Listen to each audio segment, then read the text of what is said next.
अस्सलाम वालेकुम। आज मैं आपसे शेयर करने जा रहा हूं कि प्रॉपर्टी या रियल एस्टेट पे इन्वेस्टमेंट के क्या प्रोज हैं, यानी क्या फ़ायदे हैं।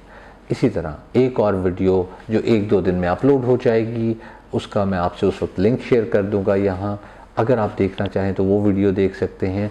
उस पर मैं प्रॉपर्टी या रियल एस्टेट पे इन्वेस्ट करने के नुकसानात डिस्कस करूँगा। तो अब चलते हैं और जानते हैं कि प्रॉपर्टी या रियल एस्टेट में इन्वेस्टमेंट करने के क्या क्या फ़वायद हैं। एक बहुत बड़ा फ़ायदा रियल एस्टेट में इन्वेस्ट करने का ये है कि आपको बहुत अच्छा रिटर्न मिलता है, बहुत ज़्यादा रिटर्न मिलता है।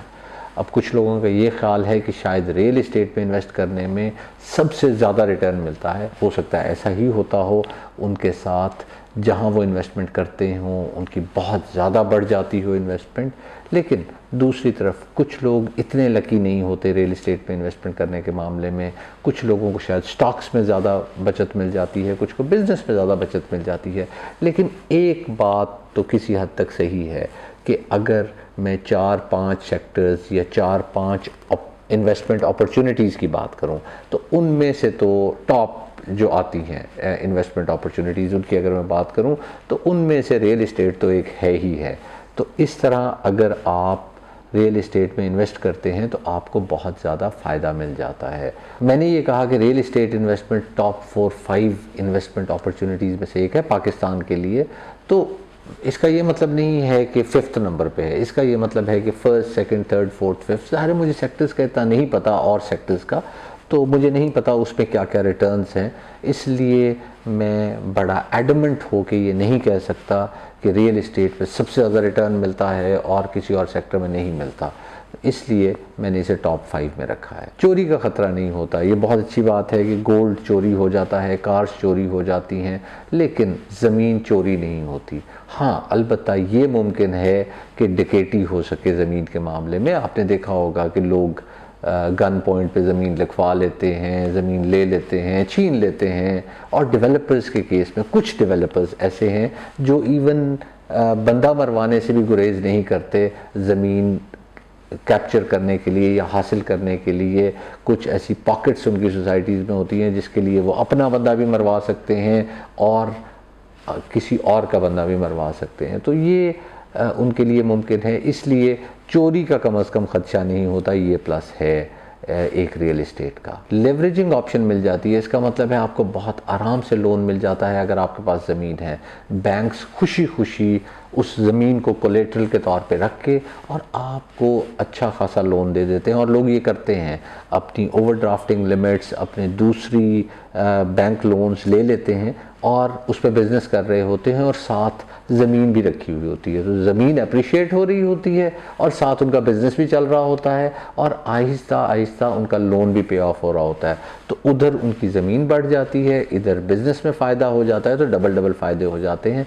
यानी कि ज़मीन भी आपके पास होती है और कारोबार भी आपका चल रहा होता है। ज़्यादा टाइम नहीं देना पड़ता, ये बहुत बड़ा एडवांटेज है। मेरा ये कहने का मतलब नहीं है कि लोग कम काम करना चाहते हैं, ये लोग ज़्यादा काम नहीं करना चाहते। लेकिन अगर आप रियल एस्टेट में इन्वेस्टमेंट करने जा रहे हैं और लेट्स से आप जॉब करते हैं या आप मुल्क से बाहर रहते हैं, आप अपना बिज़नेस करते हैं, कुछ भी करते हैं, तो आपको इतना टाइम नहीं देना पड़ता और आप इसमें इन्वेस्टमेंट करके आराम से कमा सकते हैं। इसका एडवांटेज बहुत से लोग लेते हैं जो मसरूफ़ होते हैं, जिनकी नौकरी बहुत अच्छी है, जिनकी मे बी बाहर कोई पोस्टिंग हुई है या उनका अपना बिज़नेस चल रहा है। उसका एडवांटेज देते हैं कि वो 8 घंटे अपनी जॉब को देते हैं, 9 घंटे 10 घंटे जो भी जितने घंटे भी होते हैं वो जॉब को देते हैं और साथ में वो ये काम करते रहते हैं। हाँ, दूसरी तरफ मैं ये बिल्कुल नहीं कह रहा कि बिल्कुल टाइम नहीं देना पड़ता, आपको कुछ ना कुछ टाइम देना पड़ता है। तो अगर आप 8, 9, 10 घंटे की जॉब करते हैं, उसके साथ आप घंटा 2 घंटा या वीकेंड दे के ये काम बड़े आसानी से कर सकते हैं। बहुत से ऐसे कारोबार, बहुत सी ऐसी और इन्वेस्टमेंट अपॉर्चुनिटीज़ हैं जिसमें आपको काफ़ी टाइम देना पड़ता है और वो टाइम या तो आप अपनी जॉब से निकाल के दे रहे होते हैं, जॉब के दौरान टाइम निकाल के दे रहे होते हैं और फिर आपकी जॉब को भी ख़तरा हो जाता है। इसमें आपको मेरे ख्याल में जॉब वगैरह को कोई ख़तरा नहीं होता और आप आराम से जॉब के साथ या बिज़नेस के साथ ये कर रहे होते हैं। बिज़नेस के साथ नॉर्मली लोग ये करते हैं कि जो बिज़नेस से प्रॉफिट आता है उसे कुछ बिज़नेस की एक्सपेंशन पे लगा देते हैं और साथ में कुछ पैसे खर्च कर देते हैं अपने प्रॉपर्टी या रियल इस्टेट की तरफ। जब वो प्रॉपर्टी या रियल इस्टेट की तरफ खर्च कर देते हैं तो वही बात जो मैंने पहले की थी कि उधर से भी प्रॉफिट आ रहा होता है और इधर से भी प्रॉफिट आ रहा होता है। आपको डाइवर्सिफिकेशन ऑप्शन मिल जाती है। इसका ये मतलब है कि अगर आप बिज़नेस करते हैं, आपका कोर मेन बिज़नेस ये है, इसी तरह आप डाइवर्सिफाई कर लेते हैं, आप रियल इस्टेट को अपना सेकंड बिजनेस समझ लेते हैं। जॉब कर रहे हैं तो आपका मेन अर्निंग सोर्स जॉब है, दूसरा अर्निंग सोर्स ये बन जाता है। और मैंने बहुत केसेस में देखा है कि ये जो मेन अर्निंग सोर्स है ये आपको कम दे रहा होता है और ये जो आपका सेकेंडरी अर्निंग सोर्स है ये आपको ज़्यादा पैसे दे रहा होता है। इसी तरह कई लोगों को शौक़ होता है कमोडिटीज़ में इन्वेस्ट करने का, मे बी स्टॉक्स में इन्वेस्ट करने का। वो सारे के सारे पैसे उस तरफ उन्हें नहीं झोंकने चाहिए, उन्हें मुख्तलिफ़ जगहों पे डाइवर्सिफाई कर लेना चाहिए।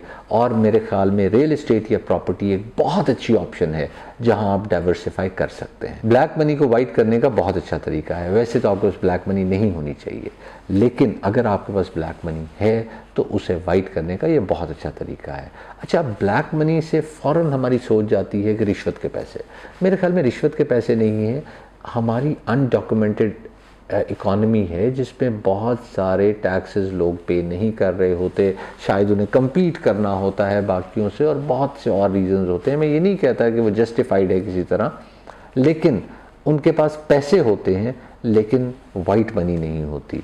उस सूरत में उन्हें वाइट मनी करने के लिए रियल इस्टेट का सहारा लेना पड़ता है, और वो बहुत अच्छे तरीके से लेते आ रहे हैं और शायद लेते रहेंगे। रियल इस्टेट एक अदद प्रोटेक्शन है डीवैल्यूएशन और इन्फ्लेशन से बचने के लिए।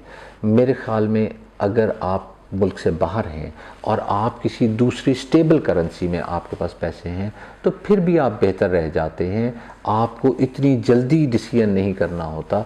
लेकिन अगर आप पाकिस्तान में हैं और आपके पास पाक रुपी हैं तो मुझे ऐसा लगता है कि रोज़ उसकी वैल्यू कम हो रही है, रोज़ की बुनियाद पर उसकी वैल्यू कम हो रही है।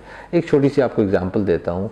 1982 में 10 रुपए में $1 मिला करता था, यानी कि अगर आपके पास 10 लाख रुपए पाकिस्तानी थे तो आपको $1 लाख मिल जाना था। आज आपके पास अगर वही 10 लाख रुपए हैं, यानी कि आपने वो 10 लाख संभाल के रख दिए थे, उसे कहीं इन्वेस्ट नहीं किया था, कुछ नहीं किया था, आपने बैंक में रख दिए थे और करंट अकाउंट में रख दिए थे 1980 में, तो आज वो 10 लाख रुपए आपके $5000 के बराबर। ये $5000 से थोड़े से ज़्यादा रह गए हैं, जब 200 पे होगा $5000 पे हम पहुंच जाएंगे। इसके बरक्स अगर आपके पास डॉलर्स में यही पैसे होते, आपने $1 लाख लेके रखे होते तो आज 1,80,00,000, 1,82,00,000 रुपए होते। दूसरी तरफ मेरी इंफॉर्मेशन के मुताबिक 1980 में लाहौर गार्डन टाउन का 1 कनाल का प्लॉट तकरीबन 3 लाख का आता था, तो आपके तकरीबन 3-3.5 प्लॉट आप ले सकते थे और रख सकते थे, और आज वो प्लॉट तकरीबन 7 करोड़ का है एक प्लॉट। इसका मतलब है आपके 21, 22, 23, 24 करोड़ हो चुके होते।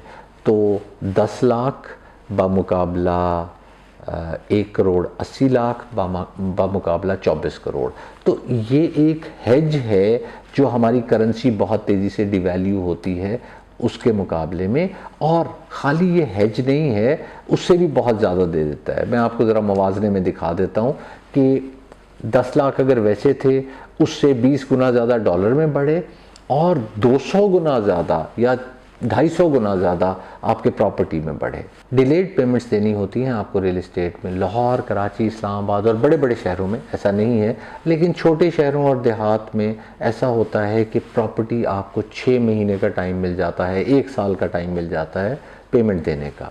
वहाँ कैश पे ट्रांजैक्शन नहीं चल रही होती, तो आप थोड़े से पैसे देते हैं और वो प्रॉपर्टी ख़रीद लेते हैं, और जब तक आप उसकी पूरी पेमेंट करते हैं वो प्रॉपर्टी काफ़ी बढ़ चुकी होती है, क्योंकि जनरल टेंडेंसी ये है कि हमारी प्रॉपर्टी बढ़ रही है।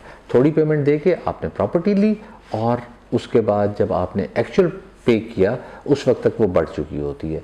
इसका एक थोड़ा सा नुकसान भी है, मैं आपको बता दूं।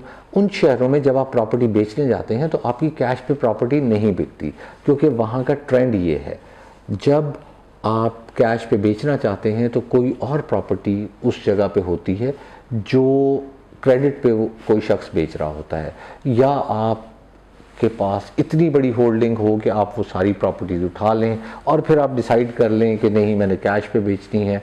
वो हम इतने बड़े इन्वेस्टर्स हैं नहीं, इसलिए हमें ऐसा सोचना नहीं चाहिए। लेकिन ये एडवांटेज आप ज़रूर ले सकते हैं कि आप एक प्रॉपर्टी लें, उस प्रॉपर्टी को आप डिलेड पेमेंट के साथ ख़रीद लें, थोड़ी पेमेंट के साथ, और बाद में आप वो पेमेंट अदा करें और तब तक आपकी प्रॉपर्टी महंगी हो चुकी होगी, और फिर उस वक्त का वेट करें जब वहाँ कैश की मार्केट चले और उस वक्त आप उसे बेच दें। पर्सनल यूज़ के लिए भी इस्तेमाल की जा सकती है। आप घर बना सकते हैं, घर हर शख्स की ज़रूरत होता है, तो आप घर बना के ख़ुद उस पर रहना शुरू कर दें और रेंट देने की झंझट से आज़ाद हो जाएं।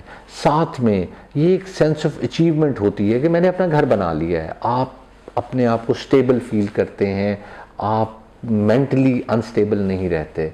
ये मेरे ख्याल में होता है, मैंने लोगों में देखा है, जब तक वो रेंटेड हाउस में रहते हैं बड़े अनस्टेबल रहते हैं। जब अपना घर हो जाता है तो स्टेबल फील करते हैं, थोड़ा सिक्योर फील करते हैं, ये सब कुछ होता है। तो इसका मतलब है ऐसा नहीं है कि प्रॉपर्टी बिल्कुल पड़ी हुई हो, वो किसी काम ना आए, वो आपके फ़ायदे के लिए इस्तेमाल भी हो रही होती है। एक स्टेडी सोर्स ऑफ इनकम भी है। अब कुछ लोगों का ये कहना है कि आपने एक घर बना लिया, आपने उसमें रहना शुरू कर दिया, बाकी क्या करें, बाकी रियल इस्टेट में इन्वेस्ट करने की क्या ज़रूरत है। मैं भी फ़ायदों की बात कर रहा हूँ। वैसे तो मैं इस हक़ में हूँ कि आपकी बहुत ज़्यादा प्रॉपर्टीज़ नहीं होनी चाहिए, लेकिन अगर आप बनाना चाहते हैं, अगर आप ये सोच रहे हैं कि मैंने प्रॉपर्टीज़ और बनानी है, तो आप घर लेते जाएँ या घर बनाते जाएँ और उन्हें रेंट पे देते जाएँ। आपकी स्टेडी इनकम शुरू हो जाती है, आपको हर महीने माहाना आमदन आनी शुरू हो जाती है। कुछ लोगों का ये ख्याल है कि उस सूरत में फिर किराया जमा करना, ये सब कुछ करना, ये बहुत मुश्किल काम है। मेरा ऐसा ख्याल नहीं है। मेरे ख्याल में आपने एक अच्छा किराएदार ढूंढना है हर घर के लिए। अब ऑनलाइन आ गए हैं, किराए आपको ट्रांसफ़र हो जाते हैं। हाँ, अगर तंग करने वाला किराएदार है तो फिर आपको चक्कर भी लगाने पड़ते हैं, फिर आपको उनकी मिन्नत समाजत करनी होती है कि मुझे रेंट दे दें। अदरवाइज़ ये भी कोई इतना काम नहीं है। रेंट लेना अब बड़ा स्मूथ प्रोसेस हो चुका है। रियल इस्टेट इन्वेस्टमेंट क्रैश नहीं करती। रियल इस्टेट उस तरह क्रैश नहीं करती जिस तरह क्रिप्टो करेंसी, स्टॉक मार्केट, आपके कमोडिटी मार्केट और इस तरह की और चीज़ें वो क्रैश कर जाती हैं। ये क्रैश नहीं करती, ख़ासकर पाकिस्तान में। ग्लोबल मार्केट में क्रैश करती है रियल इस्टेट, लेकिन पाकिस्तान में हमने नहीं देखा। थोड़ी बहुत ऊपर नीचे चली जाएगी, क्रैश का बिल्कुल नहीं सुना। इवन आपके बिजनेसेस वो भी क्रैश कर जाते हैं। कोई सेक्टर्स हैं जो बिल्कुल तबाह हो जाते हैं, लेकिन रियल इस्टेट को पाकिस्तान में ये देखा है कि कम ज़रूर हो जाएगी थोड़ी बहुत और फिर ऊपर की तरफ ट्रेंड चल पड़ेगा, तो आपको बहुत ज़्यादा नुकसान होने का ख़दशा नहीं होता। इस काम को करने के लिए आपको बहुत बड़ी टीम नहीं चाहिए, आपको बहुत से लोग नहीं चाहिए, आप खुद से कर सकते हैं या एक आध बंदा रख सकते हैं आप रिसर्च वगैरह के लिए।